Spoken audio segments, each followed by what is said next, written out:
सिक्के का दूसरा पहलू भी है। आइए हम अपने गणतंत्र के स्याह पक्ष का चर्चा करें। सबसे पहले शिक्षा और स्वास्थ्य की हम बात करना चाहेंगे।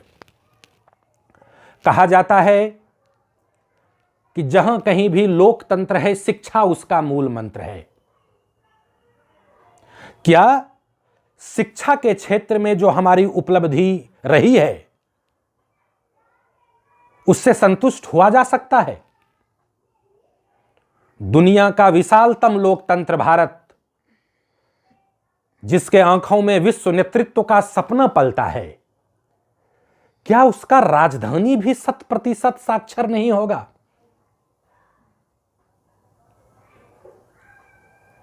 रह रह के अंदर से आती है बस एक आवाज, जगतगुरु भारत क्यों निरक्षर है आज। अति संक्षेप में अगर हम स्वास्थ्य के पहलू पर ध्यान दें, देखिए शहरी क्षेत्रों में, ग्रामीण क्षेत्रों में कितने बच्चे कुपोषित हैं। महिलाओं के स्वास्थ्य का क्या हाल चाल है? आप हॉस्पिटल चले जाइए, वहां के भीड़ और लाइन को देखकर आपको पता चल जाएगा कि स्वास्थ्य के मामले में हम कितने पीछे हैं। निसंदेह 70-75 वर्षों की यात्रा के बाद भी न तो शिक्षा के क्षेत्र में, न तो स्वास्थ्य के क्षेत्र में हमारा स्थिति संतोषजनक है। आइए थोड़ा आर्थिक पहलू पर चर्चा किया जाए। हमारी आर्थिक स्थिति कैसी है? देश के अंदर इंडेक्स है, अंतर्राष्ट्रीय इंडेक्स है, पर कैपिटा इनकम है, और इन सांख्यिकीय आंकड़ों से बाहर निकलकर आप अपने नजरों से देख लीजिए कि ग्रामीण क्षेत्रों में, शहरी क्षेत्रों में गरीबी का क्या हालचाल है। बेरोजगारी के मामले में हम कहां टिकते हैं। बेरोजगार छात्रों का हुजूम सड़कों पर उमड़ता हुआ दिखता है। कई बार विगत वर्षों में बेरोजगार छात्रों को आंदोलन करते देखा गया है। बेरोजगारी का प्रतिशत विगत वर्षों में बहुत बढ़ गया है। कुछ ही दिन पहले अंतर्राष्ट्रीय भूख इंडेक्स के मामले में हम 5-6 पॉइंट तक नीचे चले गए थे। आर्थिक विषमता, अभी 10 दिन पहले प्राइस का एक रिपोर्ट आया है कि आर्थिक विषमता बढ़ती जा रही है। जो समाज के टॉप 10% लोग हैं वह समृद्ध से समृद्धतर होते जा रहे हैं, और जो सबसे नीचे के 20% के लोग हैं उनकी हालत बद से बदतर होती जा रही है। इस बात पर भी विचार करने की जरूरत है। और अगर ज्यादा खुलकर बात किया जाए तो हमें राजनीति और धर्म पे बात करना ही होगा। प्राय लोग कहते हैं कि गणतंत्र के अवसर पर, स्वतंत्रता दिवस के अवसर पर राजनीतिक और धर्म की बातों से बचा जाए, लेकिन मैं कहूंगा नहीं, कि राजनीति और धर्म यही दोनों वो सार्वभौम क्षेत्र हैं जो किसी भी समाज के मानव जीवन को सर्वाधिक गहराई के साथ प्रभावित करते हैं। राजनीति और धर्म की चर्चा किए बगैर यह चर्चा अधूरी रहेगी। आज अब विचार कीजिए कि देश में लोकतांत्रिक संस्थाओं का क्या हालचाल है। आरबीआई, चुनाव आयोग, सीबीआई, राज्यपाल, पुलिसिया संस्थान, इन सारे संस्थानों का इस्तेमाल निसंदेह राजनीतिक स्वार्थ के लिए किया जा रहा है। लोकतांत्रिक संस्थाओं का जो रेटिंग किया जाता है उसमें पहले से भी भारत का स्थिति संतोषजनक नहीं था, लेकिन विगत वर्षों में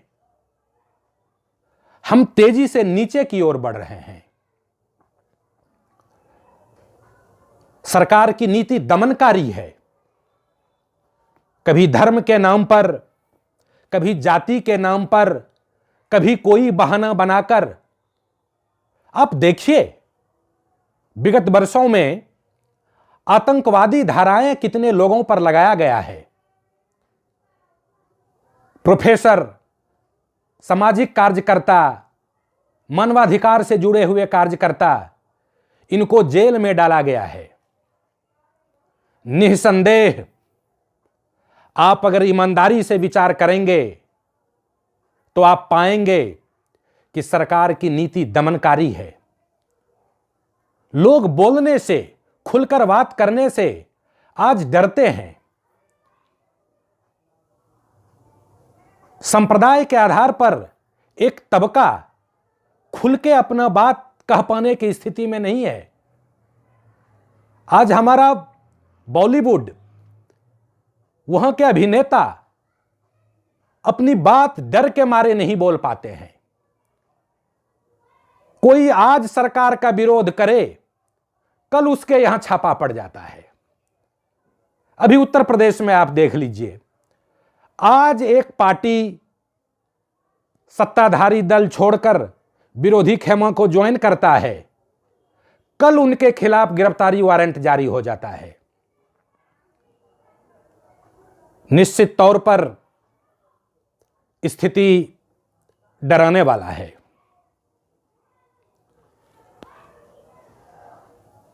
डिफरेंट अंतर्राष्ट्रीय इंडेक्स को ले लीजिए।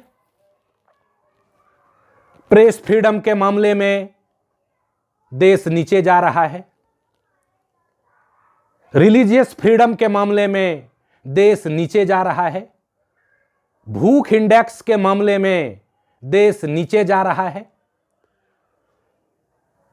दुनिया के विभिन्न देशों पर नजर रखने वाले संस्थानों ने भारत के डेमोक्रेसी को डिफॉर्म डेमोक्रेसी के कैटेगरी में डाल दिया है। और इन सारे चीजों के विषय में जनता को बताने का काम, जनता को जगाने का काम, जनमानस को झकझोरने का काम किसका है? लोकतंत्र के 3 पिलर माने जाते हैं, कार्यपालिका, विधायिका एवं न्यायपालिका। और इसमें अगर कहीं कोई कमी रह जाए तो एक चौथा पिलर है, मीडिया। आज आप ईमानदारी से बताइए कि भारतीय मीडिया का, खास करके इलेक्ट्रॉनिक मीडिया का क्या हालचाल है। आज पत्रकार नहीं, टीवी चैनल पर एंकर के रूप में दलाल आते हैं। वहां दल का विज्ञापन नहीं, दल का दलाली किया जाता है। निश्चित तौर पर लोकतंत्र का चौथा स्तंभ अर्थात मीडिया आज सबसे कमजोर और क्षतिग्रस्त है। न्यायालय पे आइए। अंतिम आशा लोगों को न्याय के लिए न्यायिक संस्थान पर होता है, लेकिन दुख के साथ कह रहा हूं, अभी थोड़े ही दिन पहले माननीय सुप्रीम कोर्ट के 4 टॉप मोस्ट जज ने कहा था कि भारतीय लोकतंत्र खतरे में है। फिर उसी में से कोई एक चीफ जस्टिस बनते हैं।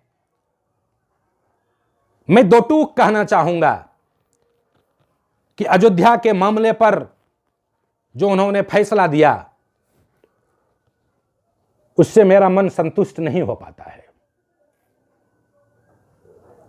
बिना किसी पैमाने का अल्पसंख्यक बहुसंख्यक के आधार पर जो फैसला दिया गया था, मुझे व्यक्तिगत तौर पर ऐसा लगता है कि न्याय के परिसर में न्यायाधीशों के द्वारा न्याय की हत्या हुई थी।